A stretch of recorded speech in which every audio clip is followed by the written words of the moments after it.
હું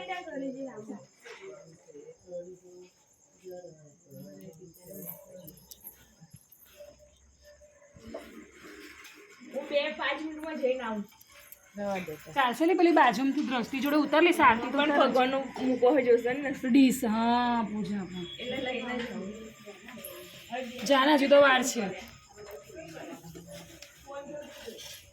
મારું નેટ બંધ હશે ને તમે હમણાં એના પર કરતા હશો.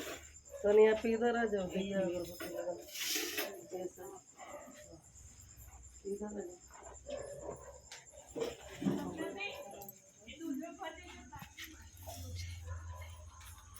आजा खुशी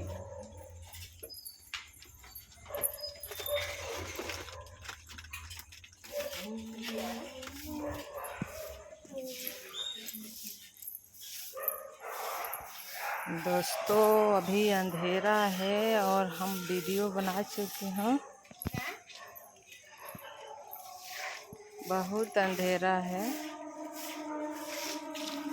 क्योंकि इसमें मैं देख नहीं पाऊंगी, किसी को नहीं देख पाऊंगी और आप लोग हमें वो समझोगे कि अंधेरा है। कोई बात नहीं,